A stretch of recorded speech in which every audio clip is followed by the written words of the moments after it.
తెలంగాణలో మంత్రివర్గ విస్తరణలో కొత్త ట్విస్ట్ నెలకొందా? సీఎం రేవంత్ రెడ్డి ఢిల్లీ పర్యటనలో మంత్రివర్గంలో కొత్త లీడర్లు తెర మీదకు వచ్చాయా? ఈసారి జరిగే విస్తరణలో 4 ఎమ్మెల్యేలతో పాటు 2 కొత్త లీడర్లకు కూడా చోటు దక్కబోతుందా? మరి ఆ 2 లీడర్లు ఎవరు?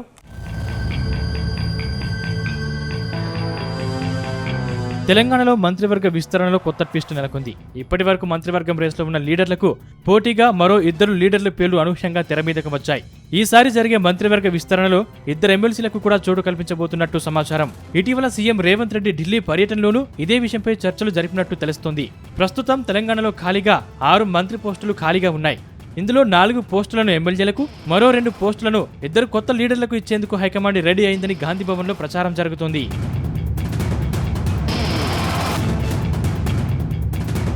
తెలంగాణలో మంత్రివర్గ విస్తరణపై టీ కాంగ్రెస్ లీడర్లు గంపడి ఆశలు పెట్టుకున్నారు. మంత్రివర్గ విస్తరణ ఎప్పుడెప్పుడా అని ఆశగా ఎదురుచూస్తున్నారు. ఇన్నాళ్లు మంత్రివర్గంలో చోటు దక్కని జిల్లాలకు ఈసారి మంత్రివర్గంలో చోటు ఖాయమని పార్టీ కూడా సంకేతాలు ఇవ్వడంతో ఆయా జిల్లాల లీడర్లు కూడా ఢిల్లీ పెద్దల్ని ప్రసన్నం చేసుకునే పనిలో పడ్డారు. కానీ ఇప్పుడు ఊహించని రీతిలో 2 ఎమ్మెల్సీలు కూడా రేసులోకి రావడంతో ఆశావాహులు నెట్టూరుస్తున్నట్టు తెలిసింది.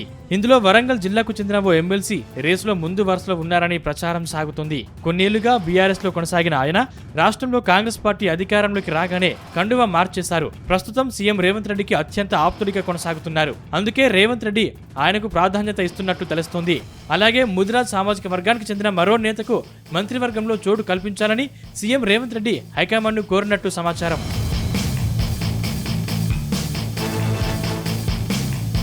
సంగారెడ్డి జిల్లా పటాన్చేరుకు చెందిన నీలం మధు ముదిరాజ్ పేరు కూడా మంత్రివర్గంలో ప్రముఖంగా వినిపిస్తోంది. నీలం మధుకు ఎమ్మెల్సీ పదవిని కట్టబెట్టి మంత్రిని చేయాలని సీఎం రేవంత్ రెడ్డి ఆలోచనగా ఉందని చెప్తున్నారు. త్వరలోనే రాష్ట్రంలో ఎమ్మెల్యే కోటా ఎమ్మెల్సీలు భర్తీ జరగబోతుంది.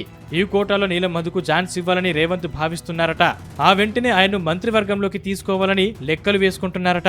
నీలం మధుకు మంత్రి పదవిని ఇవ్వడం ద్వారా రాష్ట్రంలోని అత్యధిక సంఖ్యలో ఉన్న ముదిరాజుకు ప్రాధాన్యత ఇచ్చినట్టు అవుతుందని అనుకుంటున్నారట.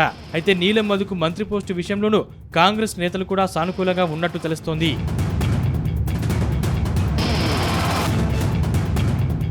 ప్రస్తుతం మంత్రివర్గంలో చోటు కోసం నల్గొండ జిల్లాకు చెందిన కోమటిరెడ్డి రాజగోపాల్ రెడ్డి వెయిట్ చేస్తున్నారు. ఈసారి జరిగే మంత్రివర్గ విస్తరణలో తనకు పక్కాగా అవకాశం కల్పించాలని డిమాండ్ చేస్తున్నారు. ఒకవేళ తనకు మంత్రివర్గంలో చోటు దక్కకపోతే తాడోపేడో తేల్చుకుంటానని ఇప్పటికే ప్రకటించారు. మరోవైపు నిజామాబాద్ జిల్లాకు చెందిన మాజీ మంత్రి సుదర్శన్ రెడ్డి కూడా మంత్రివర్గంలో చోటు కోసం ఎదురు చూస్తున్నారు. నిజామాబాద్ జిల్లా కోటాలో చోటు ఖాయమని భావిస్తున్నారు. అటు రంగారెడ్డి జిల్లా నుంచి మల్రెడ్డి రంగారెడ్డి, పరిగి ఎమ్మెల్యే రామ్మోహన్ రెడ్డి మంత్రి పదవి కోసం లాబింగ్ చేస్తున్నారు. ఇదిలా ఉంటే మైనార్టీ కోటాలో షబ్బీర్ అలీ, అజారుద్దీన్, ఫిరోజ్ ఖాన్ లో ఎవరో ఒకరికి చోటు దక్కొచ్చని టాక్ వినిపిస్తుంది. అటు ముదిరాజ్ కోటాలో ఉమ్మడి మహబూబ్ నగర్ జిల్లా మక్తల్ ఎమ్మెల్యే వాకిటి శ్రీహరికి చోటు ఖాయమని ఇప్పటికే ప్రచారం ఉంది. ఇలా అన్ని జిల్లాల నుంచి నేతలు పోటీ పడుతున్నారు. కానీ వీరందరిలో ఎవరిని తప్పించి ఇప్పుడు ఆ 2 ఎమ్మెల్సీలకు ఎలా చోటు కల్పిస్తారనేది మాత్రం ఆసక్తికరంగా మారింది.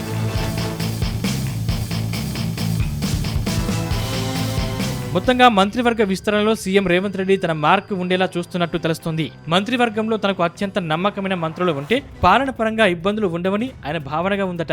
కానీ ఈ విషయంలో కాంగ్రెస్ పార్టీ నిర్ణయమే కీలకమని చెబుతున్నారు. అయితే సీఎం రేవంత్ రెడ్డి ప్రతిపాదించినట్టుగా ఈ నేతలకే పోస్టులు దక్కుతాయా, లేక చివరి నిమిషంలో ఇంకా ఏమైనా ట్విస్టులు చోటు చేసుకుంటాయా అనేది తెలియాలంటే మాత్రం కొద్ది రోజులు ఆగాల్సిందే అంటున్నారు పొలిటికల్ పరిశీలకులు.